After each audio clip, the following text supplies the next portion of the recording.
Hello, the Internet Tough Monkey here once again. Hope you're all well. Thank you very much for stopping by. Okay, game controllers. I made that piece of nerdy, geeky wall art about 6 months ago, and it tells my story of my gaming history, right from my original Sinclair ZX Spectrum in the early 80s, all the way through the 8-bit, 16-bit, 32-bit, 64-bit generations and beyond, all the way down to the console controllers that I use still today on my PS5 and retro consoles down there. And I spend a minimum 12 hours a day in this room. I work from home on that laptop there. If I've got a bit of spare time when there's no deadlines, I'll spin around here, play a retro game or so, do a video like this on my PC, or play on my PS5 just here. I spend minimum 12 hours every day in here. My wife gets home from work about 9 o'clock. I'll have the dinner on the table ready for her, and we will spend the evening together. So I spend a lot of time in this room, and that gives me so much joy. I can look at one of those console controllers and it just fires a memory in my gaming history. I get so much joy out of that. I really do like it. All it is a piece of plyboard with some core holes drilled through it so I can push the cables all the way through. They're captured behind by a opened up rubble sack. The controllers themselves are mounted on a piece of command strip Velcro, so I can take any of those controllers down anytime I want, with the exception of that PS3 joypad and that PS2 joypad and that Xbox controller. That Xbox controller, the cable snagged, so I ripped it off, and that PS2 controller doesn't work. But other than that, all of those controllers still work, but they're all spare. I've got all of these consoles down here, and I've got controllers, with the exception of that Wii U. All of those are duplicates. So I decided I'd turn them into a piece of wall art. The reason why is because you see that Outrun thing out there. I got that off of eBay, I think. And at the same time, I saw this bit of art which had all these controllers on it. And I looked at it, I thought, oh, I like that. But it's not got my controllers. It's got other controllers. It doesn't tell my story. I thought, you know what? I'm going to make that myself. So I made that. And 6 months ago, that went up there. And I get so many comments about it on my social medias and on YouTube.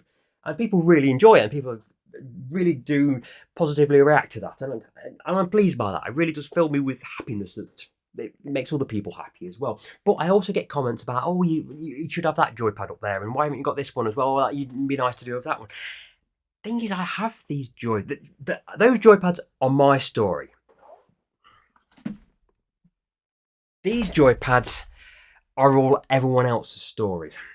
Some of these joypads are compatible with the consoles I've got down there, but there are things like Panasonic 3DO. There's an Atari Jaguar controller in there. Basically, every controller for every mainstream console since the Atari 2600 and beyond, I have a controller for.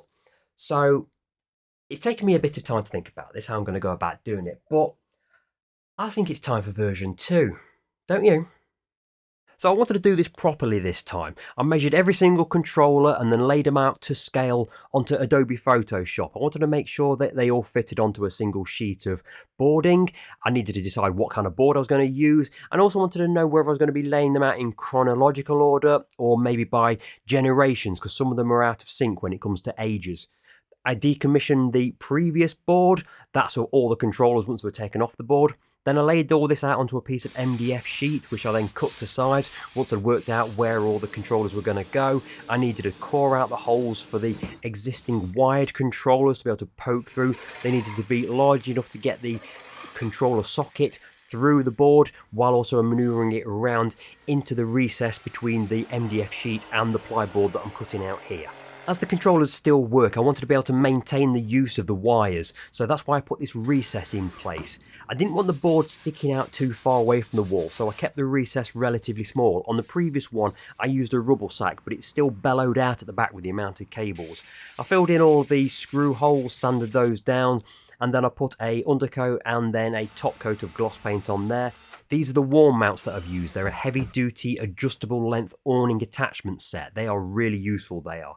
Once I got everything sorted, then I was laying out the controllers onto the board before I started to attach them with some Velcro strips. I was very careful with where I placed the Velcro strips because I didn't want my hands to be able to feel them when I'm using the controllers. I left the board for a couple of days for the Velcro adhesive to be able to stick to the board and to the controllers, and then it was a case of mounting it onto the wall. That was where the Mark II board used to be, and those are the awning attachments mounted onto the picture rail, because that wall isn't a structural wall, it's actually only a stud partition, but once it was up, that's what it looked like. And I'm really pleased with it. So here we go. This is Generation 1 with the Binatone, through Generation 2 with the Atari, Generation 3, Generation 4 with the Mega Drive and the SNES, then into the Generation 5 where there were so many controllers. CD32, 3DO, Jaguar, the SNK Neo Geo was actually part of the previous generation, Sega Saturn, 3 different controllers, the original Sony PlayStation and the DualShock controller, the N64, my PC Sidewinder, Microsoft Pad, then into Generation 6, Dreamcast, PS2, GameCube, and the first original Xbox Duke controller, then into Generation 7, and then into Generation 8, Wii U, PS4, Xbox, and then Generation 9, Switch, Xbox, and PS5.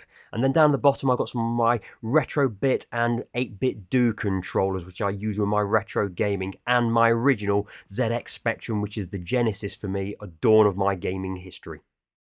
So there we go, a couple of weeks worth of very amateurish DIY and a couple of licks of paint, and the Mark II controller board is up and running. Tell me in the comments below what you think your favourite controller is up there. Not what the best controller is, I don't think there is a best controller, all games are different. What's your favourite controller up there? So how did I build that? The main sheet is a piece of MDF panel.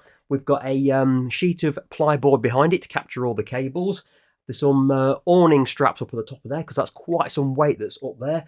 And then you've got the mounting. Now, I debated long and hard what to do about the mounting. The previous board, the Mark I, used command strips, sort of removable Velcro ones. Well, I've basically upgraded it. I've gone up to this heavy-duty Velcro, which I've used around the house on various projects, and it's pretty good. This is. It's very, very strong stuff. But I did debate long and hard because I thought about putting some proper wall mounts on there. But I wanted to make sure that I could get the controllers off easily, and also have a clean display. The only controllers I've got on any kind of mounts are these here. The Xbox and the DualSense controller I've put onto these clear brackets because I just didn't want any visible signs of it, the controllers being mounted. So that's why I've gone with this Velcro. Most of those controllers up there, as I've said, are all spare, so I'm very rarely ever going to need them. There's only a couple up there that I needed them to be accessible. For example, I do still use the Saturn 3D analog pad up there.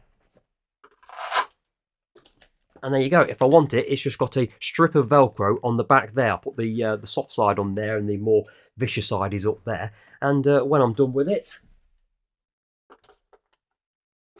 up it goes there, and it's as simple and as straightforward as that. There's no visible means of any mounting up on there, and I think that looks quite smart.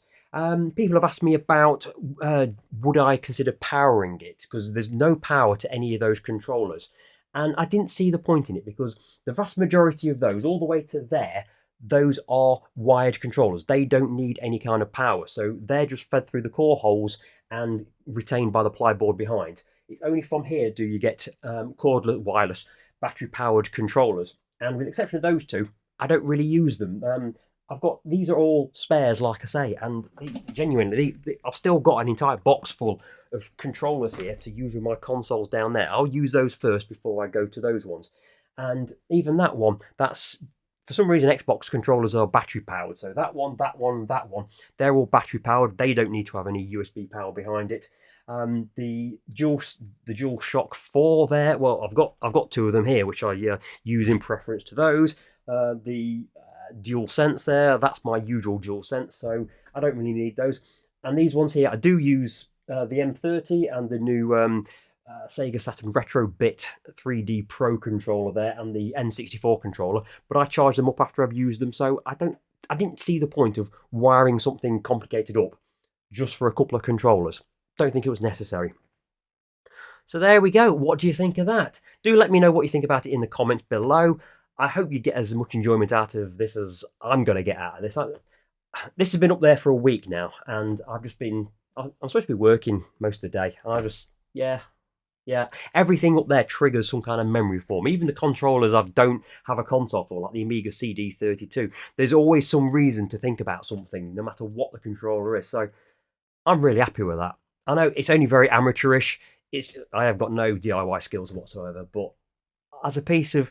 I think that's art. It tells a story. You can go to a museum and see lots of paintings and sculptures and whatever, and yeah, they may twang something in you, but they're not personal to you. That is totally personal to me. That is art to me.